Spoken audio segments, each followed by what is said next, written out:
এই জন্য দেখবেন যে আমাদের 11 দলের কোন ক্যান্ডিডেটের মাঝে কোনো ব্যাংক ডাকাত নাই, চাঁদাবাজ নাই, ঋণ খেলাপি নাই, মামলাবাজ নাই, নারীর ইজ্জত হরণকারী নাই, মানুষের অধিকার হরণকারী নাই।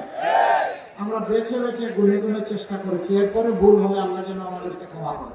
যে আগামী 12 তারিখের এই নির্বাচন কোনো সাধারণ নির্বাচন না, এটি জাতির বাক পরিবর্তন এবং জাতিকে সঠিক রাস্তায় উঠানোর নির্বাচন। বহু রক্ত আর জীবনের বিনিময়ে আমরা এই নির্বাচন পেয়েছি। যারা বুক চিতিয়ে লড়াই করে 24 এনে দিয়েছিল আমাদেরকে, তাদের অনেকে দুনিয়া থেকে বিদায় নিয়েছেন। আমি সেই সমস্ত শহীদদেরকে গভীর শ্রদ্ধার সাথে স্মরণ করছি। যারা বুক চিতিয়ে লড়াই করেছেন, আহত হয়েছেন, পঙ্গু হয়েছেন, আমি তাদের প্রতিও গভীর শ্রদ্ধা নিবেদন করছি। সারা বাংলাদেশের মানুষই সেদিন লড়াই করেছিল বলেই আমরা ফেসিবাদের কবল থেকে মুক্তি পেয়েছি। আমাদের সন্তানেরা রাস্তায় নামে একটাই স্লোগান দিয়েছিল, উই ওয়ান্ট জাস্টিস। আমরা সমাজের সর্বক্ষেত্রে ন্যায় বিচার চাই, আমরা বৈষম্য চাই না। 11টি দল আমরা অঙ্গীকারবদ্ধ হয়েছে 3টা বিষয়ে। নাম্বার 1, আমরা নিজেরা কেউ দুর্নীতি করব না এবং কোন দুর্নীতিবাজকে প্রশ্রয় দেব না। নাম্বার 2, সকলের জন্য ন্যায় বিচার, একই বিচার নিশ্চিত হবে। এখানে কোনো রাজনৈতিক দল, নেতা, ব্যক্তি কেউ বিচারের উপর হস্তক্ষেপ করতে পারবেন না।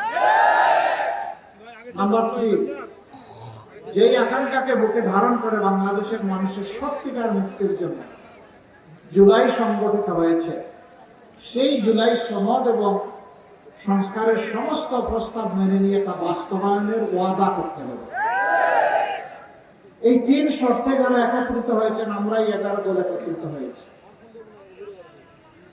এই জন্য দেখবেন যে আমাদের 11 দলের কোন ক্যান্ডিডেটের মাঝে কোনো ব্যাংক ডাকাত নাই, চাঁদাবাজ নাই, ঋণ খেলাপি নাই, মামলাবাজ নাই, নারীর ইজ্জত হরণকারী নাই, মানুষের অধিকার হরণকারী নাই। আমরা বেছে বেছে গুনে গুনে চেষ্টা করেছি। এরপরে ভুল হলে আল্লাহ যেন আমাদেরকে ক্ষমা করে। কারণ আমরা এই বার্তাই জাতিকে দিয়েছি, আগামীতে একটা নতুন বাংলাদেশ আমরা গড়তে চাই। বলবেন যে তাইলে কি এই সীমানা বড় হয়ে যাবে নাকি? এখন না, সীমানা ঠিক থাকবে, কিন্তু বাংলাদেশকে বাংলাদেশের মতো করে সাজানো হবে ইনশাআল্লাহ।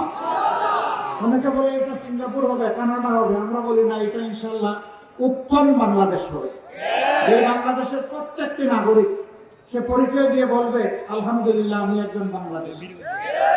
আরো সহজভাবে বলবে, আমি বাংলাদেশ। অর্থাৎ বাংলাদেশ কি জিনিস আমাকে দেখে জেনে নাও। আমরা সেই বাংলাদেশটা গড়তে চাচ্ছি, যেই বাংলাদেশের শিশু, বৃদ্ধ, আবাল বনিতা সকলের অধিকার এবং নিরাপত্তা নিশ্চিত হবে। যেই বাংলাদেশে আমার মায়েরা ঘরে, চলাচলে, কর্মস্থলে, সমস্ত জায়গায় তারা নিরাপদ থাকবেন, সমাজ তাদেরকে মর্যাদা দিতে বাধ্য থাকবে। ওই বাংলাদেশটাই আমরা গড়তে চাচ্ছি। শিশু জন্ম নেওয়ার পর তার স্বাস্থ্য পরিচর্যা, এরপরে তার সুশিক্ষা দিয়ে তাকে উত্তম নাগরিক হিসাবে গড়ে তার হাতে কাজ তুলে দিতে হবে। সেই বাংলাদেশটা আমরা দেখতে চাচ্ছি। আমরা এমন কোন শিক্ষা ব্যবস্থা চাচ্ছি না যেটা বেকার তৈরি করে, বরঞ্চ আমরা সেই শিক্ষা ব্যবস্থা চাই যেই শিক্ষা ব্যবস্থার লড়াকু একজন সৈনিক তৈরি করবে, যে আমার দেশটাকে গড়ে দিবে। আমাদের যুবকেরা কারো কাছে বেকার ভাতা চায় না। আপনারা চান? কি চান? কাজ চান, তাই না?